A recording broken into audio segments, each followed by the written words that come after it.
Take Two, February 27, 1996, with Hilda Halpern, maiden name Kalush, in North Miami Beach, Florida.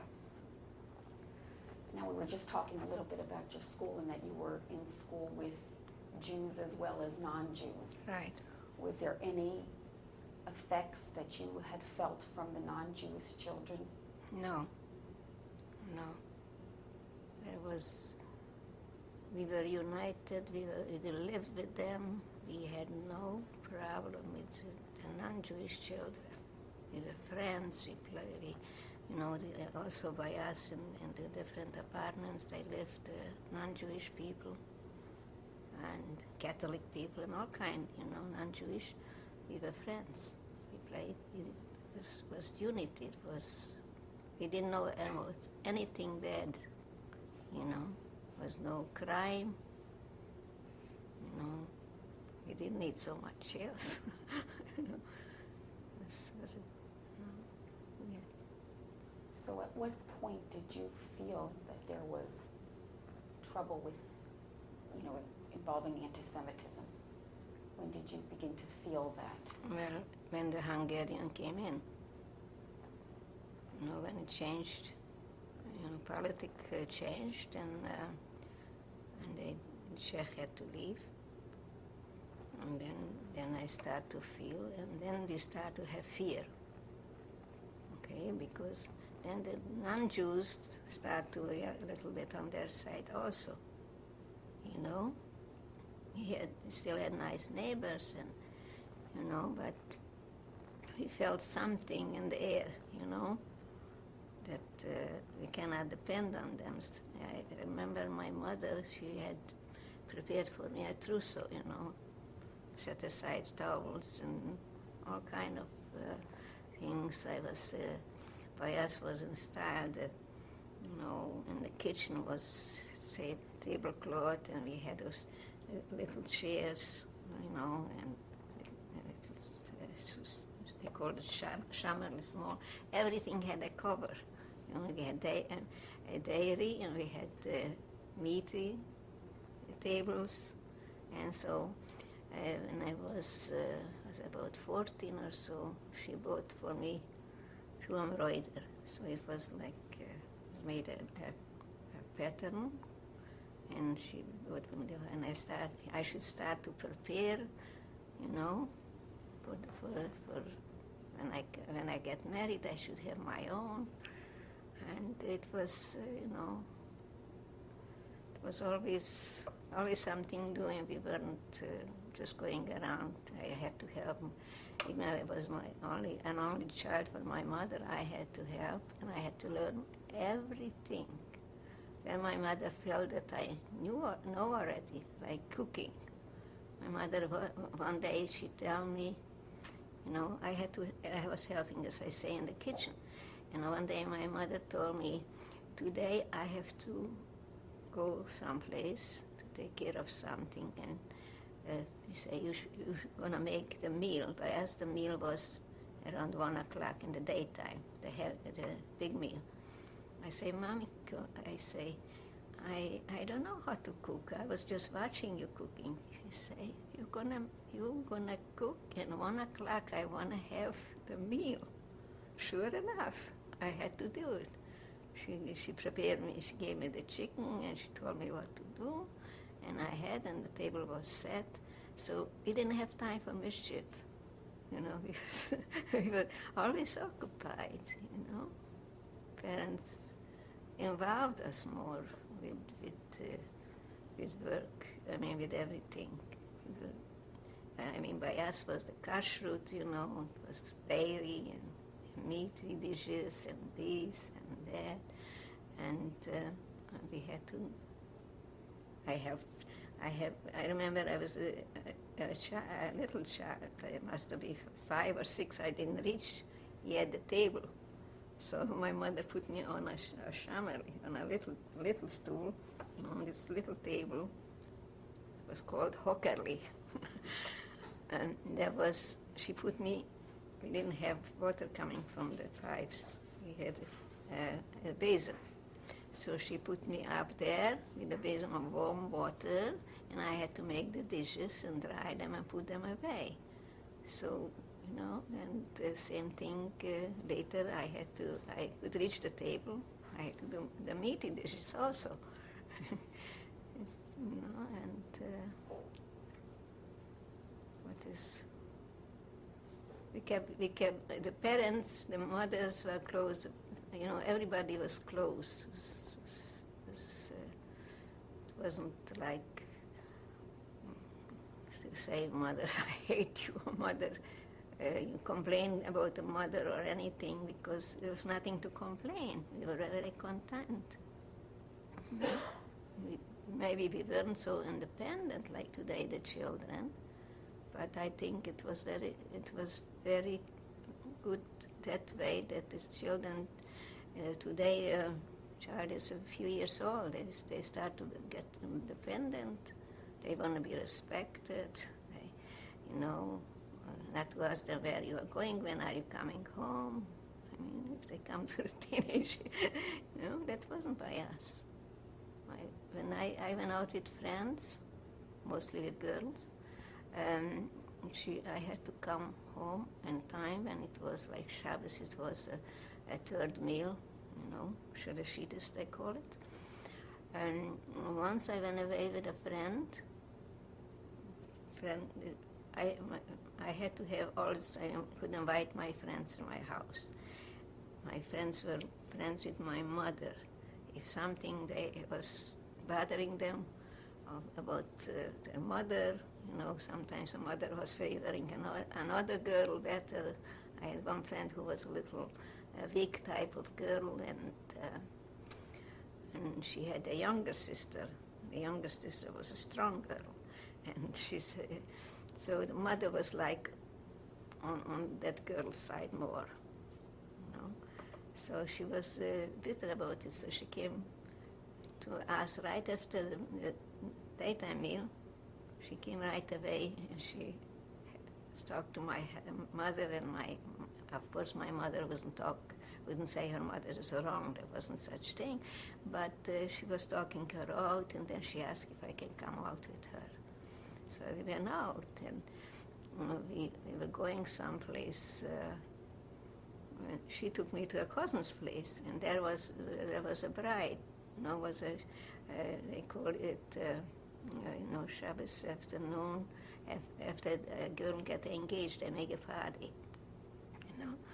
So there was a party, and there was some boys also. It wasn't too. It was just the chusn, the bridegroom, and it was there another boy who was singing, And I forgot that's time to go home to the evening meal, and it was getting dark, and my mother was worried, and she came already to look for me, and I came home. I had a grandfather who was already bedridden, and I used to take care of him. My mother had problems with walking steps and so on, and so she was cooking, and I used to bring him breakfast, and he was in the morning when he woke up, he started to cough a little bit. I knew already he's up. I went there, and I'm mixing a little bit, but as I told you, I have a lot of stories. And so I washed him up, and I cut his nail and whatever, his hair, and put him on the twill, and I had to take him off from the bed, so he couldn't be taken off. Just he couldn't go down from the bed. I had to take off his feet first this way, and then bring his body to sit up. It was pretty hard work, but I wouldn't say a word, I did it for him and for my mother. She shouldn't have to do so much. And I used to give him food, feed him, and then when he took a nap, I went home and I ate my lunch. It wasn't that me first, He lived in an apartment, walking distance? Yeah, he was, yes. As I told before, it was 2 rows of houses. So the front row, the front two apartments was my grandpa lived in one, and we lived in the other one. So you had to go down a few steps, I would say about 5 or 6, and go up there. And so it would be too much for my mother. And sort of the other grandchildren didn't feel like doing it, so I had to do it. Because see, I was from a daughter. A daughter's child is always closer with grandparents, I suppose so.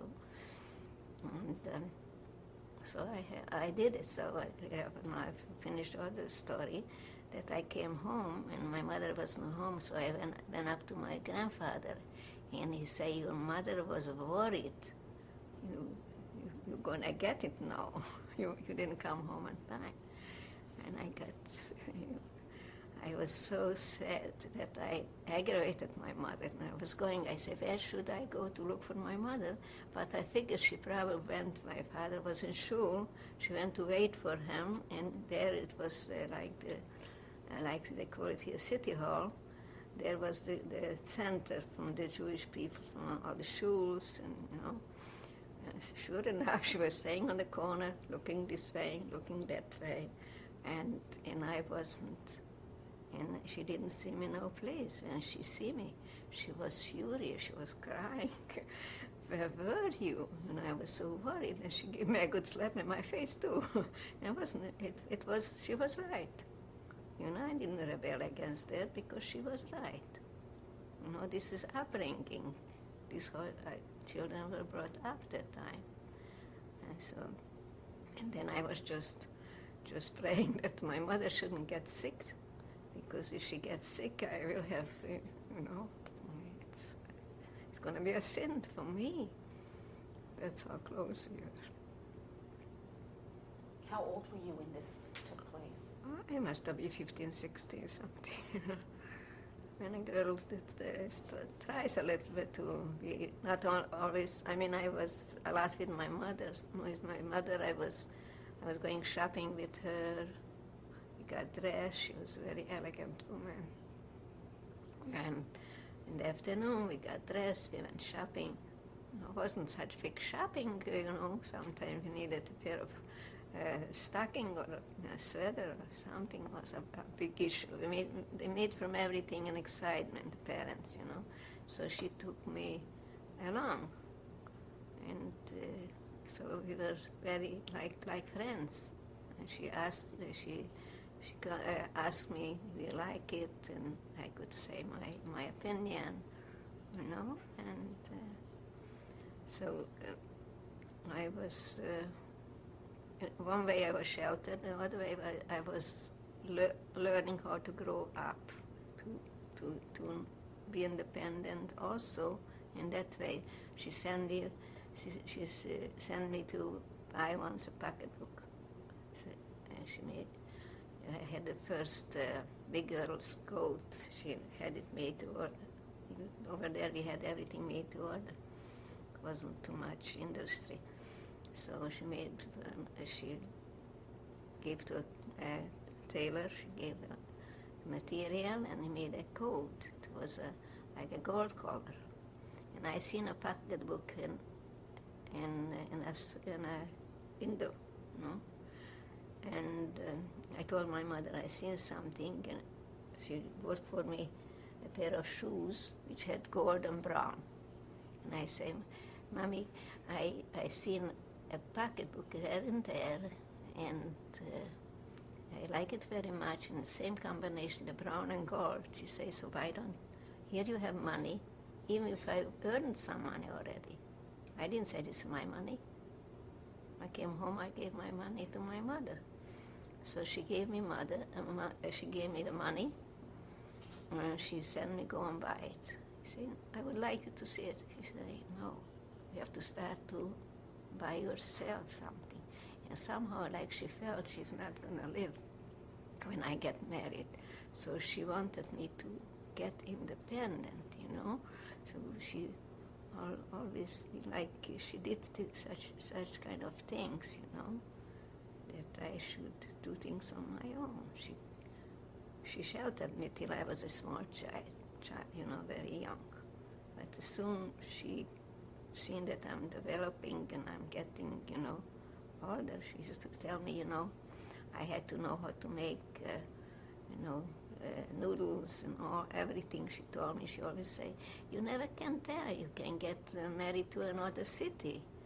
And what you gonna do if you don't know how to do? You're gonna be ashamed that you don't know things. So she taught me how to be a housewife. Everything. She was like packing in everything, and I should know just in case she's not with me.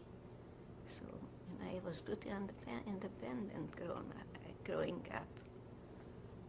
And religion was a very important part in your family? Religion? Yes. Yeah, that was a big part of it. And they weren't fanatic, like, like some Hasidic Jews, they're very fanatic, they restrict more. They were lenient, And it was very interesting, the upbringing. I think back, many years ago, I met my husband, I told him things. I say, it was very interesting by us that my parents, they never told me you have to do this way.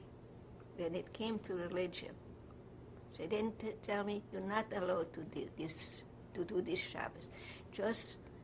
I was just watching how they conduct themselves. They used to talk always, my father and my mother by the table. They used to talk about kashrut, about if the chicken had to something broken or someplace, you had to go to ask a shaila, and so they were talking about these things that it happened. The chicken was the wing was broken and was a little blood clot. So I had to go to the rabbi to ask, and it was a way to ask that sometimes the rabbi was lenient. Sometimes it was Erev Shabbos was like Friday, and there wasn't too much money to buy another chicken. So he was trying to. I once was very, very, very interesting. I was about 8 years old, and they sent me to the rabbi to ask about, and I knew what to tell him. I told him that if the chicken would be broken, it would be broken before, the wing, like by the shoulder. They couldn't slaughter it because they used to take the chicken with the two wings. They crossed the two wings and they were holding the chicken like this, and with the other finger they were holding the head.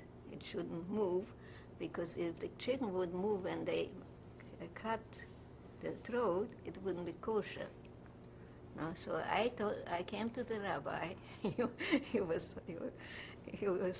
laughing. He was just saying, what a smart little girl I am, that I knew how to present it. I told him, Rabbi, this chicken couldn't be, this wing couldn't be broken before they slaughtered it, because they wouldn't be able to slaughter it if like this. It's this way they told me Yiddishkeit. This way they told me what is right and wrong. And so it was never like, I don't say, sometimes, husband and wife argue a little bit, but it was never real arguments or yelling or, it was a very fine life. Everything was just spoken, nicely talk it over, And so your father would always go to show? Yes, he was. Can I take a napkin? Sorry. Sure.